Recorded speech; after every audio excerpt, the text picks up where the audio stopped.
Olá, seja bem-vindo ao nosso canal. Aqueles que ainda não foram inscritos, pedimos que se inscrevam, que curtem, que comentem, que compartilhem, que divulguem o nosso material, o nosso conteúdo.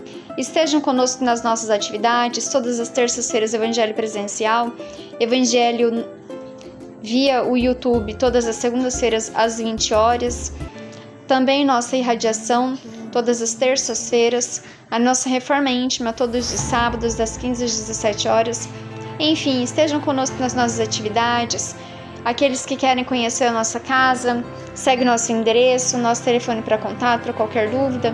Siga também o SESB via o Instagram e também segue a nossa conta bancária através do Pix, do QR Code, para aqueles que querem nos auxiliar o nosso trabalho.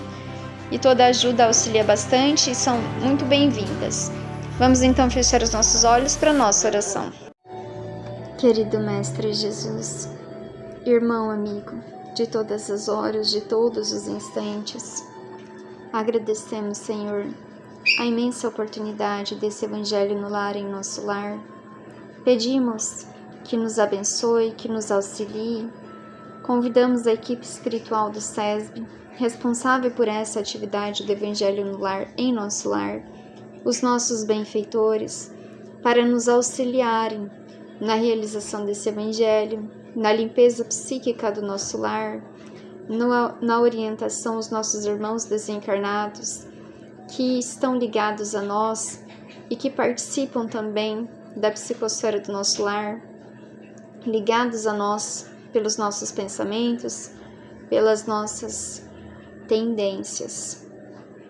Pedimos também por todos os nossos irmãos que nos ouvem, que sejam atendidos de acordo com as suas necessidades íntimas e que possamos aproveitar o momento do Evangelho em família para juntos melhorarmos enquanto ser humano, enquanto família. Gratidão, Senhor, que assim seja. Hoje a nossa lição do livro Mestre de Amor é a lição de número 12, no grande bem. Não esqueças da eficácia da prece no caminho do grande bem. Quando estamos a serviço de elevados ideais, não raro as tormentas nos surpreendem os passos a cada instante. Sob variadas formas, forças conjugadas nos seguem, assaltando-nos a paz interior, a rude golpes de impiedade bem dirigida. Nem sempre é claro o céu do cristão decidido, quando servindo a Jesus. Por enquanto, a terra não pode compreender, nem os amigos sabem ajudar. Há aqueles que cooperam com real disposição, mas enxergam tudo pelo ângulo errado, entre o pessimismo prejudicial e a ansiedade improdutiva. Se o companheiro permanecesse resoluto no serviço e avança confiante, é tomado por autossuficiente e vaidoso em grande perigo. Se acolhe as opiniões de quantos o cercam, é identificado como sem definição e covarde. Se resolve os problemas à medida que estes surgem, sem ressaltar os companheiros de labor, é tido como prepotente e exagerado. Se oferece de coração até o sacrifício em favor dos outros, é observado como fanático e louco. Se encontra na precaução o antídoto para o insucesso, é conhecido como homem sem fé. Se oferece ao agressor a outra face, é analisado como pobre de caráter. Se evita que o atentado se repita, é apontado como falso cristão. Entre os companheiros, é raramente medra a fraternidade, sem incompreensão, nem suspeita, exigência nem acrimônia. Por isso, não consideres o mal, além do pouco valor que tem.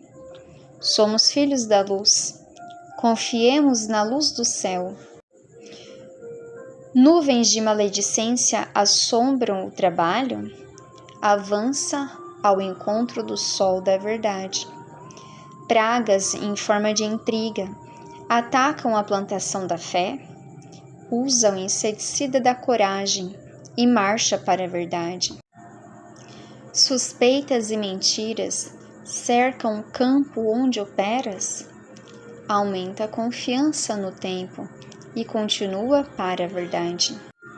Dores de variada espécie te aflige, continua no serviço e segue para a verdade. A obra do grande bem em favor de todos exige pesado tributo. Não negues a tua plantação o concurso do próprio suor. Não regateis as débeis plantas do teu solo, o orvalho das tuas lágrimas.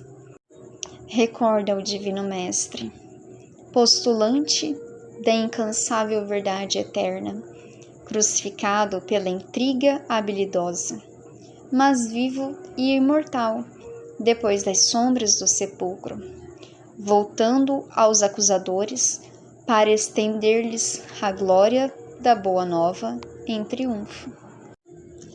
Joana é sempre fantástica em suas colocações, e essa é mais uma lição muito bem colocada, muito bem elaborada por esse espírito venerado que é Joana de Ângeles. Os ensinamentos dela nos mostram como nós devemos agir enquanto cristãos. E ela mostra para nós, através dessa lição, no grande bem, que o trabalho do cristão não é um trabalho de glórias. A glória em si do cristianismo não vem dos aplausos do mundo aqui fora, não vem dos trabalhos realizados no mundo aqui fora, mas a paz interior, o trabalho desempenhado e desenvolvido dentro de nós. Por isso que ela nos mostra aqui como vai ser esse trabalho que nós temos que desempenhar aqui fora para modificar o mundo dentro de nós. Porque dentro de nós é que ocorrem as verdadeiras batalhas, as nossas aflições, as nossas lutas com as nossas más inclinações. Enfim, é o mundo aqui dentro que nós enfrentamos as verdadeiras batalhas, mas o mundo aqui fora traz os elementos para nos possibilitar, nos propiciar essa batalha interna. E Joana também nos mostra que os ensinamentos de Jesus, eles são bem duros, bem firmes e bem colocados. Não é um conto de fadas, uma ilusão, que ela diz assim que a partir do momento em que nos tornarmos cristãos, que estamos a caminho do grande bem, nosso mundo será maravilhoso e nós teremos tudo resolvido.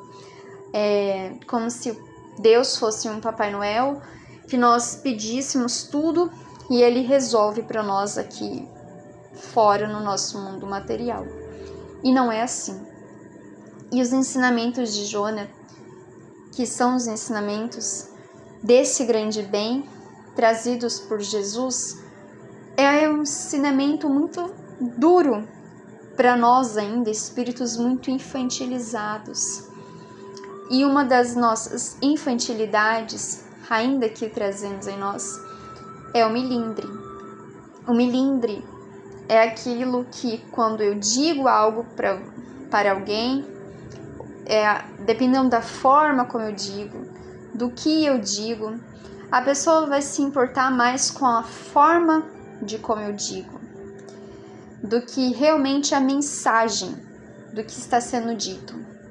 Se alguém diz algo para mim, os espíritos benfeitores do SESB sempre nos orientam assim: não se fixe no carteiro, se fixe na mensagem da carta. Não importa o que as pessoas te digam, Não importa a forma como te digam, se é por carta, se é por mensagem, se é por e-mail, por WhatsApp, pessoalmente.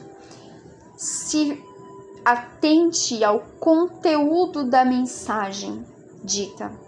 Isso é importante, porque é ali no conteúdo que vão estar elaborados aquilo que nós necessitamos aprender e que muitas vezes o nosso orgulho, o nosso melindre, não nos permite enxergar.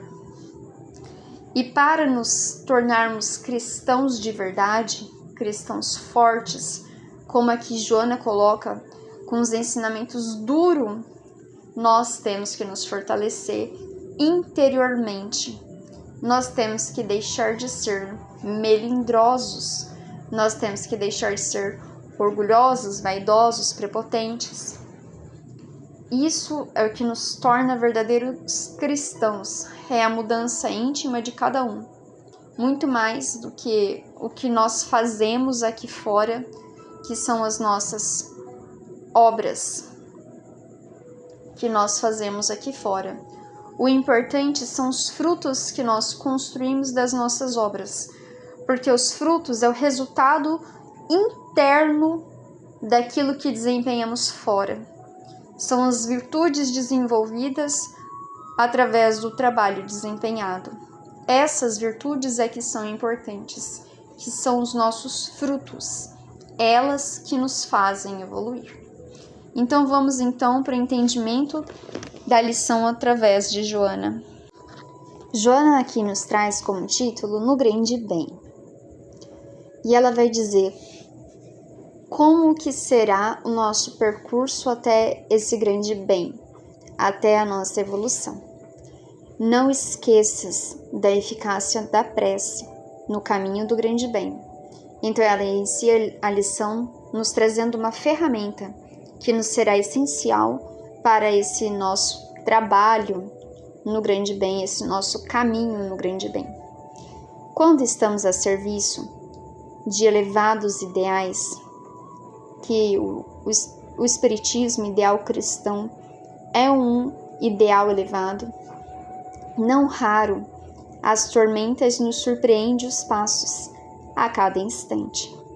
Então ela está aqui nos dizendo que este caminho do ideal, ele nos traz tormentas. Então, aqueles que se encontram em tormentas, é natural que nós tenhamos essas tormentas neste caminho. E ela vai dizer sobre variadas formas, forças conjugadas nos seguem, assaltando-nos a paz interior, a rude golpes de impiedade bem dirigida. Então é normal que sejamos assaltados na nossa paz interior, no nosso mundo íntimo, por essas tormentas, essas forças conjugadas que nos acontecem, esses golpes rudes de impiedade bem dirigida. Nem sempre é claro o céu do cristão decidido quando servindo a Jesus.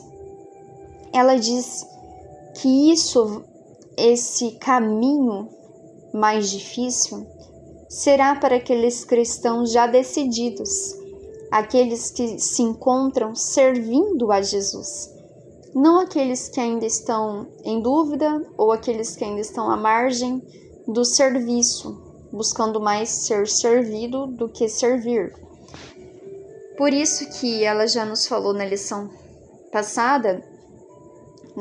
passadas, que para servir ao ideal cristão, para ser cristão, não é uma decisão momentânea, é uma decisão de mudança de vida, é uma decisão, não é uma mudança ocasional para um acontecimento, para uma situação, mas é uma mudança de perspectiva, uma mudança de pensamento, sentimento, emoção, ação, tudo é uma mudança de vida.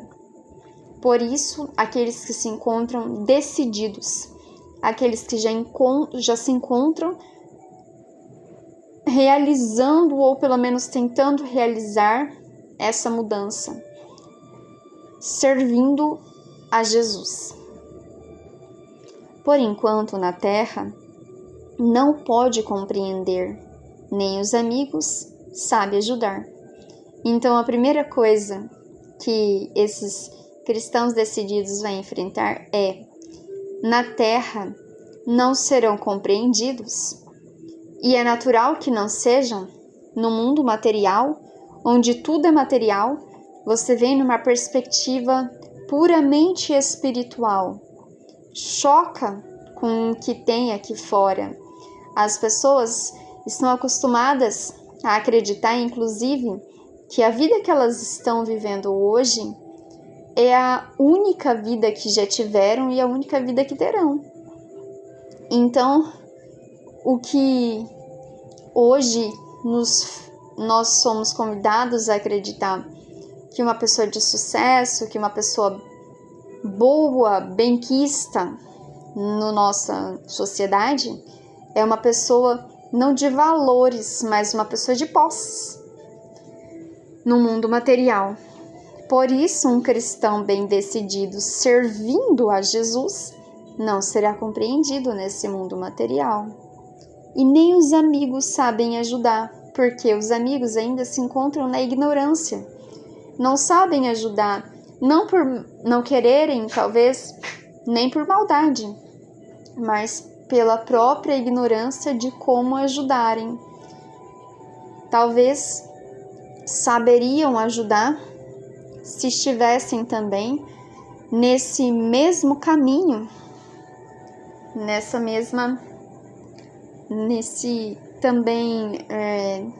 decisão de ser cristão, mas também essa saber ajudar vai depender do nosso grau de compreensão e muitas vezes do se colocar no papel do outro, porque a gente só ajuda alguém verdadeiramente quando a gente tem a verdadeira empatia de se colocar exatamente na condição, no lugar do outro, para saber a necessidade do outro, não a necessidade do que eu acho que o outro precisa, nem as minhas necessidades em transferência ao outro. Há aqueles que cooperam com real disposição, mas enxergam tudo pelo ângulo errado, entre o pessimismo prejudicial e a ansiedade improdutiva. Então é natural que alguns cristãos, mesmo tendo empenhado e mesmo estando decididos, ainda não saberão cooperar devidamente àqueles que cooperam com real disposição. Estão empenhados, mas enxergam tudo pelo ângulo errado. Não estão vendo ainda pela perspectiva espiritual e vendo através do pessimismo e da ansiedade improdutiva. O pessimismo, porque vê o mundo material como ele se encontra, o mundo cada vez mais caótico e mais cheio de maldade. Se a gente olhar unicamente por essa perspectiva de que as coisas não estão, parece-me que não estão melhorando, mas estão piorando, e isso gera medo, então por isso gera uma ansiedade improdutiva. Por isso, ela diz aqui que nós muitas vezes temos uma real intenção de servir, mas ora caímos no pessimismo, ora caímos na ansiedade improdutiva, porque ainda não estamos consolidados na verdadeira fé que sustenta e que faz a gente enxergar a verdadeira direção, que é espiritual, e ver que tudo é passageiro e que por mais que pareça muitas vezes que a gente se encontra em um momento sombrio, porque é um momento do nosso planeta onde está sendo dado oportunidade para os espíritos reencarnarem na última tentativa antes de seguirem conosco, seguirem o planeta para o mundo de regeneração ou ir para um outro mundo ainda de provas e expiação, não tem condições de estar no mesmo mundo. Então, é o momento, a primeira leva está sendo dos espíritos violentos, essa primeira classificação. Por isso que Jesus nos disse que bem-aventurados aqueles que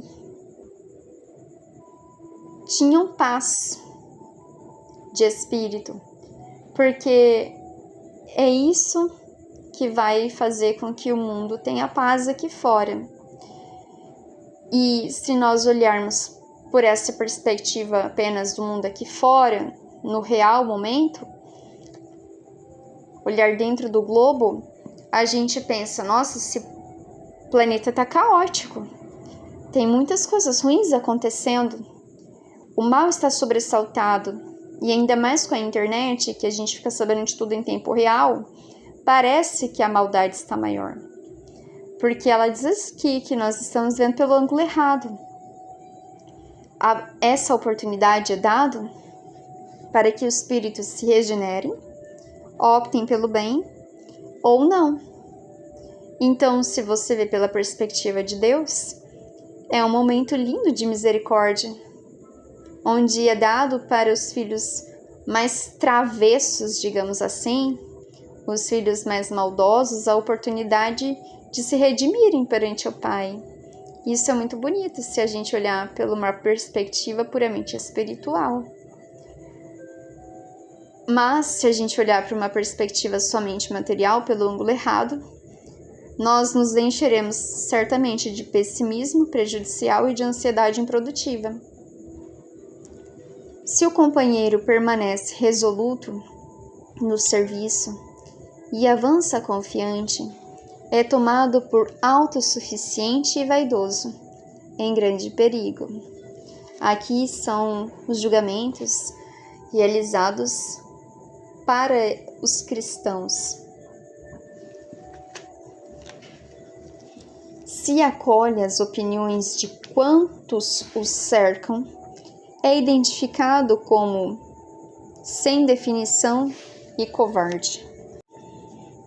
Se resolve os problemas à medida que se apresentam, à medida que estes surgem, sem ressaltar, sem consultar os companheiros de labor, é tido como prepotente e exagerado. Se oferece de coração até o sacrifício em favor dos outros, é observado como fanático e louco. E não pensemos nós que esses julgamentos vão vir apenas das pessoas lá fora, daquelas que ainda não são cristãs e que não têm uma religião. Aqui, Joana nos mostra esses exemplos e pode acontecer inclusive dentro dos nossos ambientes familiares e dentro também das nossas instituições religiosas. Podem ocorrer. Se encontra na precaução o antídoto para o insucesso, é reconhecido como homem sem fé. Se oferece ao agressor a outra face, é analisado como pobre de caráter. Se evita que o atentado se repita, é apontado como falso cristão. Isso é muito interessante, esses nossos julgamentos, né? Porque muitas vezes o cristão pode se afastar ou pode querer uma certa distância daqueles que lhe ferem, que lhes fazem mal. E aqui é tido, como ela diz aqui, como um falso cristão, por não querer repetir os atentados. Então, muitas vezes, um afastamento de autopreservação de alguém que nos faz mal pode ser analisado de forma a ser considerado um falso cristão para aqueles que ainda veem numa perspectiva material, digamos assim, mas não desse cristão empenhado no verdadeiro bem, porque nós evitarmos que o mal nos aconteça, isso é amor próprio. Não há mal nenhum a gente ter um afastamento dos nossos familiares que nos fazem mal, dos nossos amigos que nos fazem mal, um afastamento físico e também emocional, porque esse afastamento é o que nos vai dar fortaleza interior, que nos vai nos auxiliar a, quando ver o outro novamente, ter tirado toda a mágoa, todo o ressentimento e ver numa outra perspectiva. Muitas vezes a convivência forçada de pessoas que se machucam, de pessoas que nos machucam, fazem com que a relação fique mais fragilizada, mais ruim. E muitas vezes um afastamento necessário de autopreservação faz a gente perdoar, analisar e às vezes até sentir saudade do outro. Esse afastamento, ele é necessário. Não precisa ser um afastamento indefinitivo, muitas vezes. Mas se você e o seu irmão, por exemplo, está tendo muito atrito, não precisam se conversar e conviver todos os dias, opte por esse afastamento necessário de autopreservação por um tempo, até que as ofensas, os ânimos se acalmem e você volte então a conversar numa outra perspectiva, quando o outro já estiver mais calmo. Isso também é uma forma de evitar autoagressões, como ela diz aqui, que os atentados se repitam. Entre os companheiros, só raramente medra a fraternidade, sem incompreensão nem suspeita, exigência nem acrimônia. Aqui ela está nos dizendo que entre os companheiros, entre nós, cristãos, só raramente cresce a fraternidade sem incompreensão nem suspeita, exigência nem azedume, acrimônia. Então, só raramente os cristãos realizam a verdadeira fraternidade, têm a verdadeira fraternidade sem suspeitar.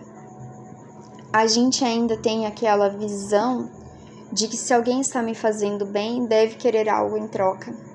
Se alguém está bom, deve ser porque espera algo de mim.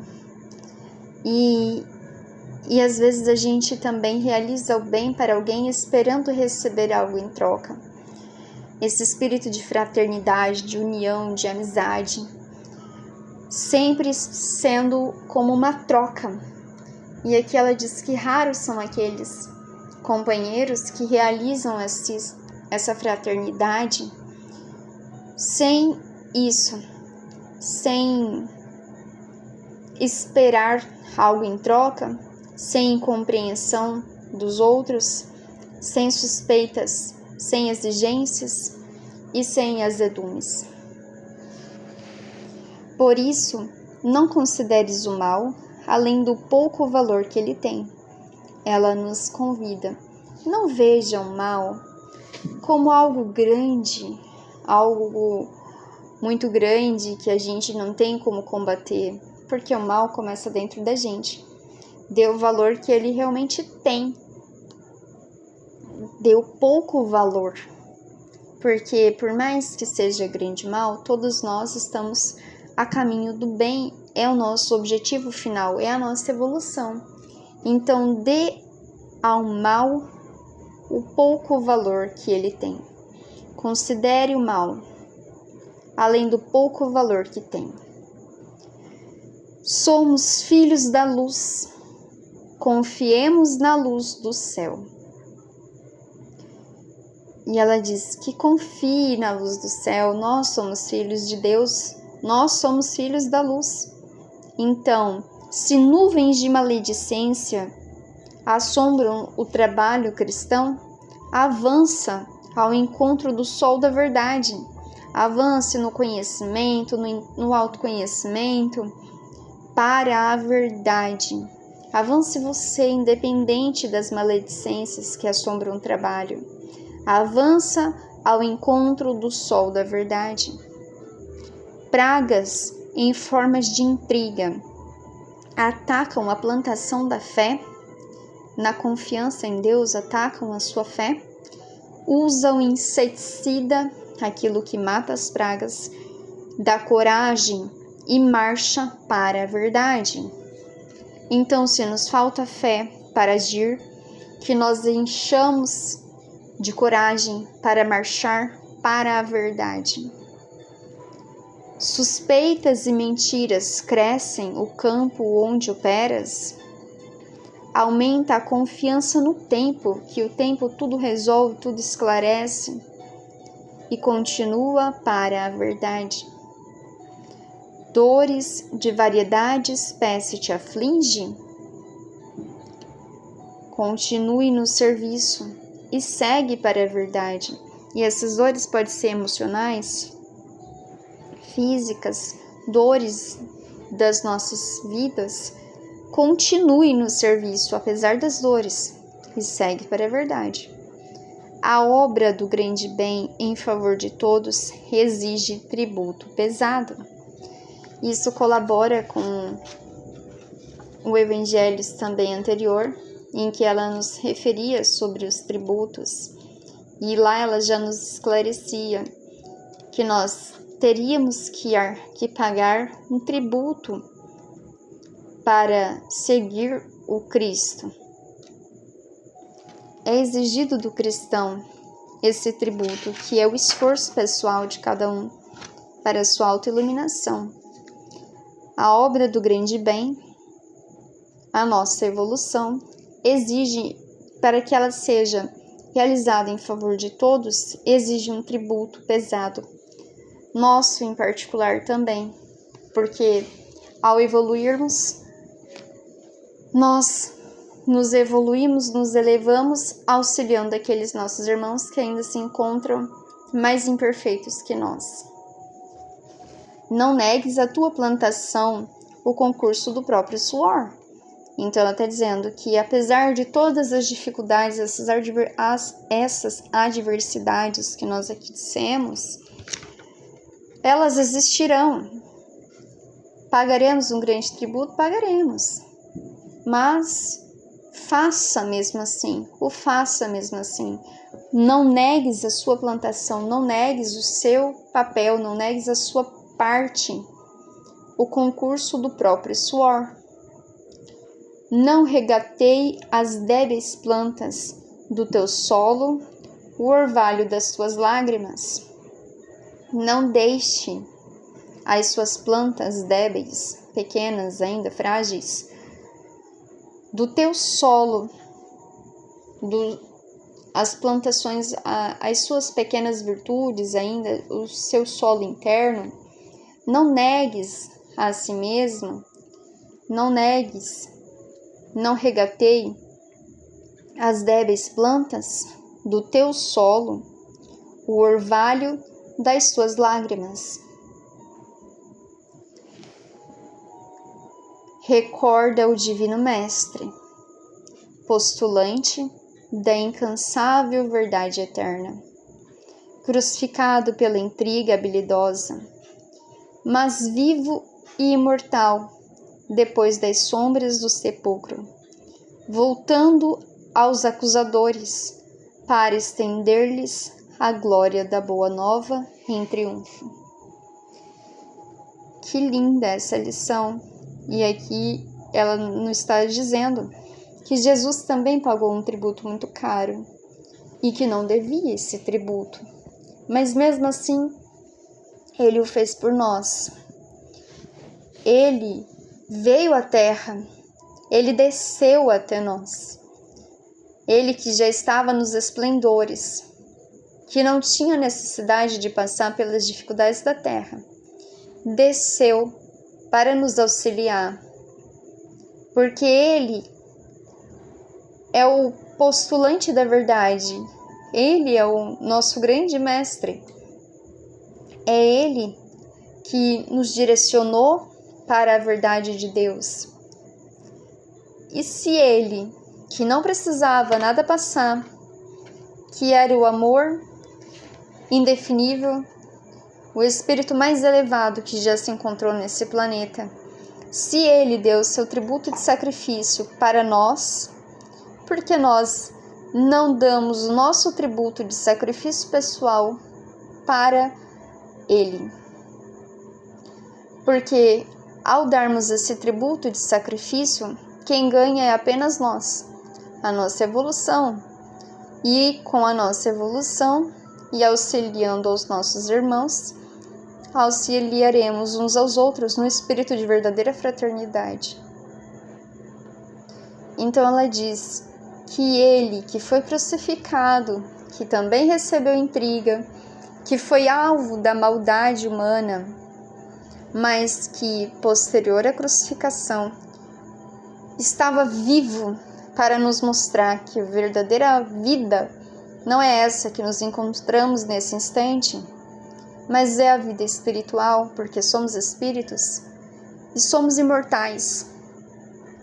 Depois das sombras do sepulcro, depois da sua desencarnação, voltou aos acusadores, voltou aos espíritos ignorantes, perversos, malvados, que se encontravam ainda necessitados de Deus, para estender-lhes a glória da boa nova, porque eles necessitavam desse ensinamento, já que Jesus veio para os doentes e não para os sãos, porque os sãos já não necessitavam mais dele, estavam com ele, eram obreiros juntamente com ele. Então, que possamos ficar nesse convite lindo que ele nos faz, de caminharmos com ele no grande bem. Apesar de todas as adversidades, sabendo que pagaremos os nossos tributos, mas mesmo assim, vale a pena ser bom, vale a pena fazer o bem, vale a pena ter essa disposição de ser um cristão decidido, porque o nosso grande prêmio, digamos assim, nossa grande conquista, não é aqui na Terra, não é material, não é passageira, mas uma conquista interna, é uma conquista espiritual e que nos aproxima do nosso Mestre Jesus. Esse é o nossa grande missão, a nossa grande... por me faltar palavras, utilizo aqui a palavra premiação, prêmio, mas não seria ela a palavra mais adequada, mas caminhemos no grande bem, rumo à nossa evolução, porque chegaremos mais próximos de Deus e seremos nós também trabalhadores juntos a Jesus, como muitos já se encontram trabalhando com o nosso Mestre para auxiliar a nós, espíritos ainda mais imperfeitos que somos. E a gente tem aí o grande exemplo nosso no cristianismo, Chico Xavier, que foi recebido por Jesus após a sua desencarnação. Saulo de Tarso, que também teve um encontro com Jesus, e todos aqueles que se dispõem nesse trabalho do grande bem também terão certamente o apoio do nosso Mestre Jesus. Então, que possamos ficar com esse convite lindo e que, se nos faltar coragem, nos faltar fé, nos faltar algo, que nós possamos então recorrer à prece, que é o primeiro item, a eficácia da prece no caminho do grande bem. É ela que nos fortalece e ela que nos vai ajudar, nos auxiliar através também dos bons espíritos e dos benfeitores, que sempre nos auxiliam quando não conseguimos mais caminhar sozinhos. Então vamos fechar os nossos olhos para a nossa oração. Mestre Jesus, irmão amigo de todas as horas, de todos os instantes, agradecemos, Senhor, imensamente pela oportunidade desse Evangelho, pela oportunidade de estarmos em família, reunidos, para aprendermos os seus ensinamentos, querido amigo. Que os seus ensinamentos calem fundo em nossa alma, que promovam em nós a nossa renovação moral, a nossa transformação, para que nós consigamos verdadeiramente nos transformar, nos elevar, para estarmos juntos contigo no caminho do grande bem. Que possa auxiliar aos lares que nos ouvem, a todos que lá residem, auxiliando também a todos os animais de estimação, a todas as plantas, a todos os reinos, aos irmãos do mundo espiritual, para que também sejam amparados, socorridos, esclarecidos, auxiliados. Agradecemos imensamente a grande oportunidade do Evangelho em nosso lar. Que assim seja. Desejo uma excelente noite a todos, uma excelente semana. Espero todos até a próxima segunda-feira, com a graça de Deus. Um grande abraço e até lá!